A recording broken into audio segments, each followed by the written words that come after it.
Assalamualaikum warahmatullahi wabarakatuh. Salam sejahtera bagi kita semua. Om Swastiastu, Shalom Nanggung Budaya. Perkenalkan, nama saya Cindy Putri Damayanti, Prodi Pendidikan IPS Angkatan 2018B.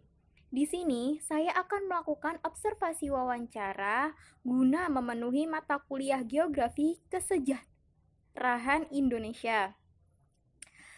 Di sini saya akan mengunjungi suatu lokasi yang mempunyai nilai sejarah yang ada di sekitar rumah saya. Dalam hal ini, saya akan melakukan kunjungan lokasi sejarah di makam Pangeran Benowo yang ada di Benowo. Di sini saya akan mengulas kajian sejarah bagaimana riwayat masa lalu di tempat itu dengan melakukan wawancara kepada informan yang terpercaya untuk membantu menceritakan lokasi sejarah tersebut dan memasukkan unsur-unsur geografis yang memperkuat lokasi sejarah tersebut.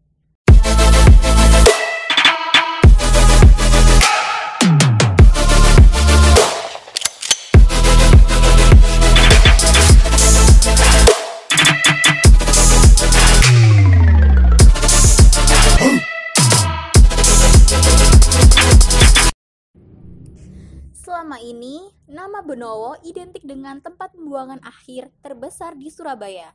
Tak banyak yang tahu bahwa ternyata Benowo juga salah satu nama pahlawan di Surabaya.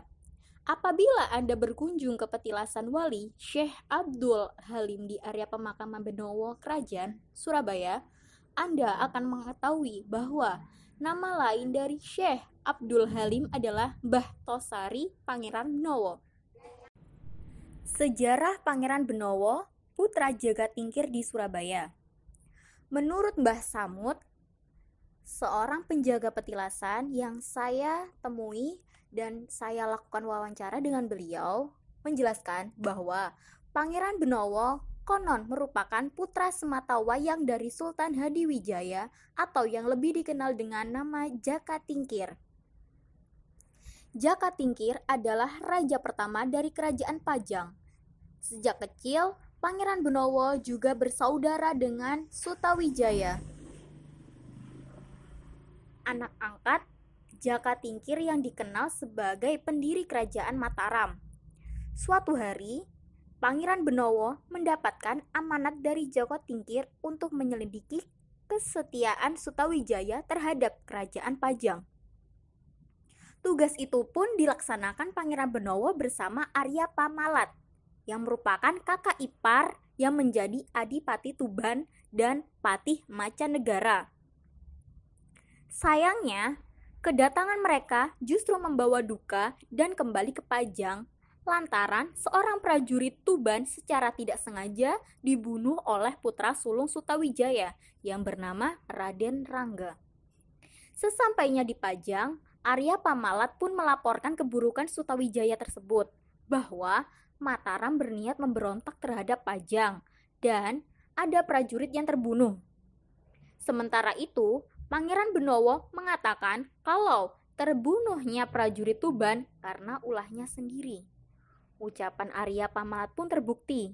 Pada tahun 1582, Sutawijaya memerangi Kerajaan Pajang dan berakhir dengan kematian Jakatingkir. Pangeran Benowo yang seharusnya naik tahta disingkirkan oleh kakak iparnya, yaitu Arya Pangiri, Adipati Demak. Pangeran Benowo kemudian menjadi Adipati Jipang Panolan. Pada tahun 1586, Pangeran Benowo bersekutu dengan Sutawijaya untuk menurunkan Arya Pangiri dari tahta karena kakak iparnya dianggap kurang adil dalam pemerintah. Akhirnya, setelah Pangeran Benowo dan Sutawijaya bersatu, pasukan Mataram yang dipimpin Sutawijaya dan pasukan Jipang Panolan yang dipimpin Pangeran Benowo berhasil mengalahkan Arya Pangiri. Arya Pangiri pun dipulangkan ke Demak dan Pangeran Benowo menawarkan tahta kerajaan Pajang pada Sutawijaya. Namun, Sutawijaya menolaknya. Sutawijaya hanya meminta beberapa pusaka Pajang untuk dirawat di Mataram. Sejak itu, Pangeran Benowo naik tahta menjadi raja baru di Pajang dengan gelar Prabu Wijaya. Kisah tentang Pangeran Benowo yang dikenal setia ini ternyata ternama di penjuru Indonesia. Terbukti, petilasan Pangeran Benowo selalu dikunjungi warga sekitar maupun luar Jawa.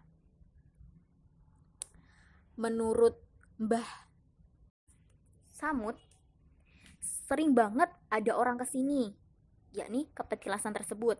Bahkan dari luar Jawa seperti Batam, Bengkulu, Sulawesi, Banyuwangi datang ke sini untuk berziarah. Bahkan, menurut Mbah Samud, tak sedikit pula tokoh nasional yang berkunjung di makam Pangeran Benowo, termasuk Wali Kota Surabaya Tri Risma Harini, hingga almarhum Kiai Haji Abdurrahman Wahid, Gus Dur yang kala itu menjadi Presiden Republik Indonesia.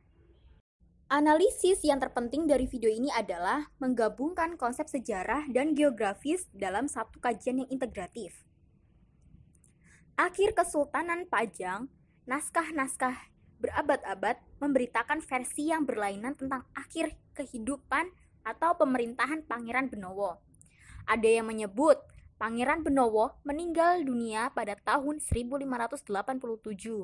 Ada pula yang menyebut Pangeran Benowo turun tahta menjadi ulama di Gunung Kulakan dengan gelar Sunan Parakan. Bahkan ada yang menyatakan bahwa Pangeran Benowo menuju ke arah barat dan membangun sebuah pemerintahan yang sekarang bernama Pemalang. Konon, beliau juga meninggal di Pemalang, yakni di desa Penggarit. Sepeninggal Pangeran Benowo, Kesultanan Pajang berakhir pula dan kemudian menjadi bawahan Mataram, yang diangkat menjadi bupati di Pajang. Ialah Pangeran Gagak Baning, adik dari Sutawijaya. Setelah meninggal, Gagak Baning digantikan putranya yang bernama Pangeran Sidawi. Sekian analisis yang saya lakukan. Untuk kekurangan dari video yang saya lakukan juga, saya haturkan mohon maaf. Akhir kata, saya ucapkan wassalamualaikum warahmatullahi wabarakatuh.